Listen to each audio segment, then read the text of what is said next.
Emunah and bitachon in uncertain times. We are living in uncertain times, challenging times right now, and more specifically, the Haredi community, especially in Eretz Yisrael, we are living in uncertain times. The political situation now has turned to be more unstable and somewhat hostile, or even quite hostile.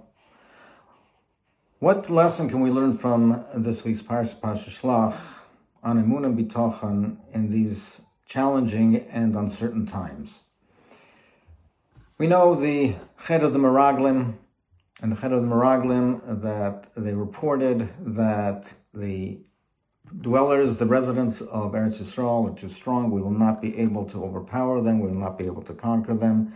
And they instilled fear. They instilled fear in the Khala Yisrael and the nation as a whole, panicked and refused to go to Eretz Yisrael, and it was the source, the cause for the Gzeira, for the wandering of 40 years, and that generation died without reaching Eretz Yisrael. When we think about this whole episode of the Meraglim, it's quite astonishing. We have a nation that just came out of Mitzrayim, saw all the miracles, all the wondrous miracles of Mitzrayim. They came through Yam Suf. They saw the Nisim of Yam Suf. They were at Maimon Har Sinai. Their entire existence in the Midbar, was a nes. They lived with the Anan, with the Be'er, with the Man. They saw the most wondrous miracles. Their daily lives was a miracle. And yet they panicked at the thought of waging war against the powerful residents of Eretz Yisrael. They already fought a war against Amalek. They conquered Amalek, they drove them back. They saw all the most amazing miracles. What was so different now? What was so different over here that they were terrified at the thought of going to war, the thought of going to battle against the residents of Eretz Yisrael? What happened? What happened over here? Why was this so different? What was the difference over here? Perhaps we can find an answer to this by looking at what the Torah commands us to do right after the Maisa with the Meraglim. Perhaps we can get an answer to this by seeing what the smichas of Parshas are, what the Torah's mitzvahs right after this Maisa of the Meraglim. After this, we have the mitzvahs that are totally in coming to Eretz Yisrael. We have Nisachim and we have Khala. Why did the Torah choose these mitzvahs? Why are these placed over here? Khala, the Torah discusses about the Matnas Kahuna elsewhere. Why is this inserted over here, right in this place over here?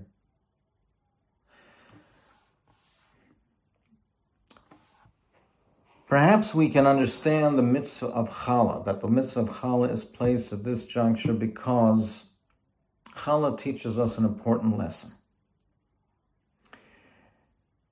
We know that we have to give Matnas Kahuna. We know that we have to give Trumas and Meisers. But Khala is something unique. Even in the realm of Matnas Kahuna, there's something unique about Khala. Because the mitzvah of Khala is that even after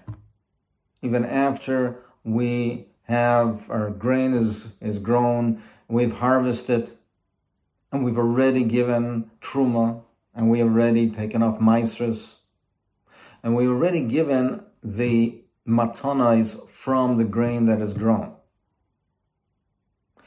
Khala is a further step. Khala is a further stage. We now take in what has grown, and we more readily understand that what grows comes from Hashem. we can more readily understand that is a gift from Hashem. It grows from the ground. Yes, we still have to do some effort. We have to do maybe even considerable effort to help it grow, but it grows. It grows and comes and grows on its own. Now we've taken this wheat, we've taken this grain, and we have now processed it. And we have processed it and refined it.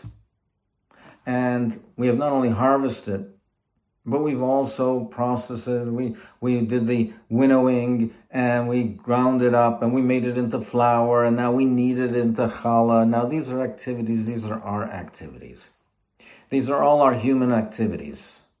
And the Torah is telling us, you put all this effort in, you put all this effort, all this activity, and you might likely think that this is my effort.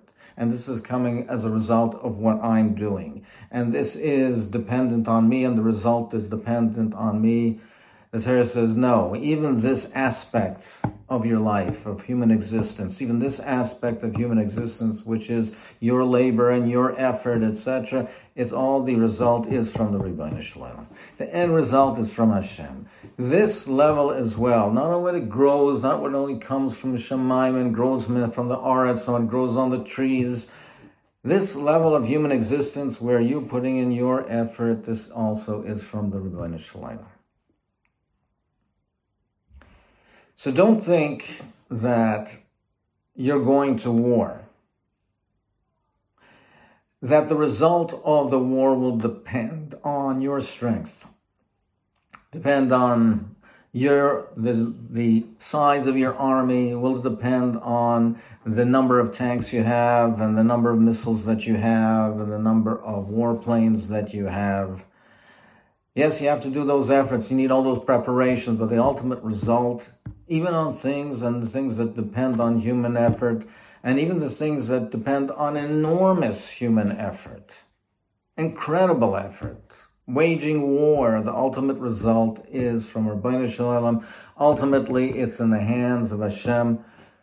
Klal Yisrael was accustomed to thinking that there are nisim. Yes, that's in the realm of nisim, in the world of nisim. You can't cross Yam Suf with human endeavor, so Hashem takes care of that. You can't make food come from the sky, Hashem takes care of that. You can't make water come and stream through the desert sands, Hashem takes care of that. But here, Klal Yisrael is being asked to wage the war. They were being asked to go to war. So if we have to go to war, that's our effort. That's our army. That's our might. And here the Meraglim were saying, you can't do it. You cannot overpower the residents of Eretz Yisrael. In the realm of human effort and human endeavor, it cannot be done. But the message is that we live in the world of Nisim, in the Nisim Gluyim, and even in the world of our efforts, of human endeavor, it's also ultimately a nes. It may be clothed on the outside, it may have the appearance of teva, of nature, of our effort, of koichi, v'yitzam yadi. Ultimately, it's all in the hands of Hashem. Yes, you're being asked to go to war because Hashem wants to do it in a way that it's clothed in teva. He wants it to come about through your effort, but ultimately it's not as a result of your effort. You're being asked to go to war, but Hashem will wage the war for us. As we fight, He will direct the war and ensure the victory. So the Torah gave us the mitzvah of Khala to instill in us this knowledge that Hashem guides us through everything. And even when things look hopeless and things look like in the world of Teva, it cannot be done. Hashem asks us to do what He commands us to do, not to ensure the result. We have to do. It's not in our hands to ensure what the result will be.